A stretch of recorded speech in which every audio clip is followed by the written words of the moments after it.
ബീഹാർ നിയമസഭാ തെരഞ്ഞെടുപ്പിന്റെ ആദ്യഘട്ട നാമനിർദ്ദേശ പത്രികാ സമർപ്പണം ഇന്നു മുതൽ എൻഡിഎയിലും മഹാസഖ്യത്തിലും സീറ്റ് നിർണയ ചർച്ചകൾ പുരോഗമിക്കുകയാണ്. പ്രശാന്ത് കിഷോറിന്റെ പാർട്ടിയായ ജൻ സ്വരാജ് 51 സ്ഥാനാർത്ഥികളുടെ ആദ്യ പട്ടിക പുറത്തിറക്കി.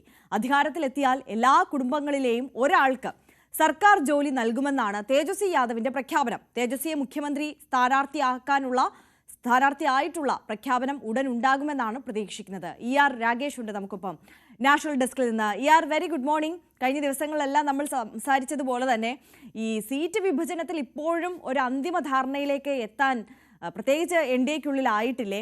മറ്റ് നീക്കങ്ങൾ നടപടികളൊക്കെ എങ്ങനെയാണ് പുരോഗമിക്കുന്നത്? ഔദ്യോഗികമായി നോക്കുകയാണെന്നുണ്ടെങ്കിൽ നാമനിർദ്ദേശ പത്രിക ഇന്നു മുതൽ നൽകി തുടങ്ങുകയാണ്. ഈ തെരഞ്ഞെടുപ്പിന്റെ ഔദ്യോഗിക ഘട്ടത്തിലേക്ക് വരെ കടന്നിരിക്കുന്നു. അപ്പോഴും ഈ സീറ്റ് വിഭജനം ഒരു കീറാമുട്ടിയായി നിൽക്കുന്ന സാഹചര്യമുണ്ടോ?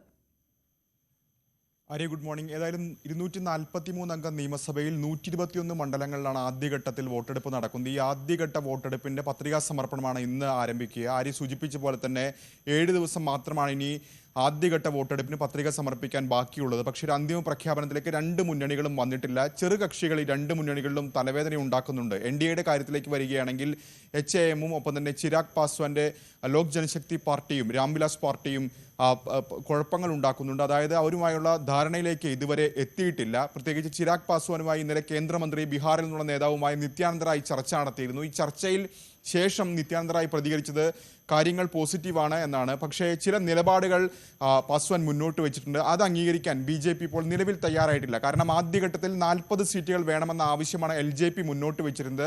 അതിൽ നിന്ന് പാസ്വാൻ പിന്നോട്ട് പോയിട്ടുണ്ട്. പക്ഷേ 35 സീറ്റെങ്കിലും വേണം എന്ന നിലപാടിൽ അദ്ദേഹം ഉറച്ചു നിൽക്കുന്നു. ഇത് കൂടാതെ 2 നിബന്ധനകൾ കൂടി ചിരാഗ് പാസ്വാൻ മുന്നോട്ട് വെച്ചിട്ടുണ്ട്. ഇതിൽ ഏറ്റവും പ്രധാനപ്പെട്ടതായി പറയുന്നത് ഒന്ന്, 5 ലോക്സഭാ മണ്ഡലങ്ങൾ 5 MP-മാരാണ് അപ്പോൾ ചിരാഗിൻ്റെ പാർട്ടിക്കുള്ളത്, LJPക്കുള്ളത്. അതിൽ തന്നെ ഓരോ മണ്ഡലത്തിലെയും 2 നിയമസഭാ സീറ്റുകൾ വെച്ച് വേണം എന്നൊരാവശ്യമാണ് അദ്ദേഹം മുന്നോട്ട് വെച്ചിരിക്കുന്നത്. ഇത് കൂടാതെ നിലവിൽ BJPയുടെയും HAM-ൻ്റെയും JDU-ൻ്റെയും കൈവശമുള്ള 3 സീറ്റുകളിലും അവകാശവാദം ഉന്നയിക്കുന്നുണ്ട്. ഇതാണ് നിലവിൽ പ്രതിസന്ധി ഉണ്ടാക്കുന്നത്. എങ്കിൽ പോലും ചർച്ചകളിലൂടെ ഈ പ്രശ്നം പരിഹരിക്കാൻ കഴിയുമെന്നൊരു പ്രതീക്ഷയാണ് BJP നേതാക്കൾ പങ്കുവെക്കുന്നത്. ചിരാഗ് പാസ്വാനാകട്ടെ ഈ വിഷയത്തിൽ ഇതുവരെ പ്രതികരണം നടത്തിയിട്ടുമില്ല.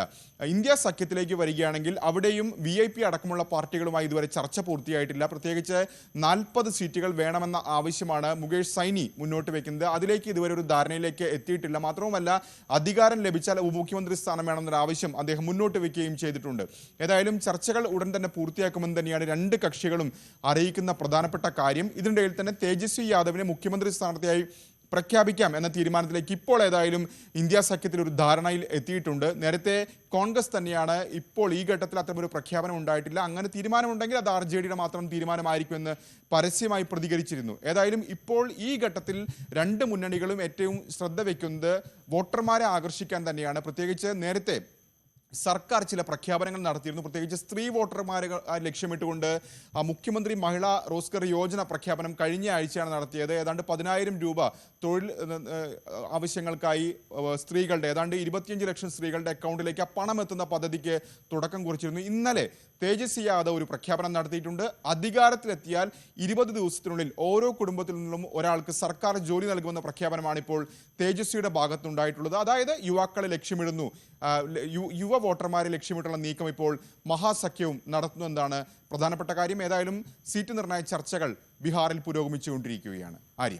യെസ്, തീർച്ചയായും. ER രാഗേഷാണ് വിശദാംശങ്ങളുമായി നാഷണൽ ഡെസ്കിൽ നിന്ന് നമുക്കൊപ്പം ചേർത്തത്. എന്തായാലും തെരഞ്ഞെടുപ്പിന്റെ 1ാം ഘട്ടം ബീഹാറിൽ 7 ദിവസത്തിനുള്ളിൽ നടക്കാൻ പോകുമ്പോഴും ഇന്നു മുതൽ നാമനിർദ്ദേശ പത്രിക നൽകാനുള്ള ദിവസമായിട്ട് പോലും സീറ്റ് വിഭജനവുമായി ബന്ധപ്പെട്ട അന്തിമ തീരുമാനത്തിലേക്ക് NDA സഖ്യത്തിനോ ഇന്ത്യ സഖ്യത്തിനോ എത്താൻ കഴിയുന്നില്ല എന്ന ഒരു രാഷ്ട്രീയ സാഹചര്യം കൂടി അവിടെ നിലനിൽക്കുന്നുണ്ട്. പക്ഷേ ഉടനടി എത്തുമെന്നുള്ള അറിയിപ്പാണ് ഇരു മുന്നണിയിൽ നിന്നും ഉണ്ടാകുന്നത്.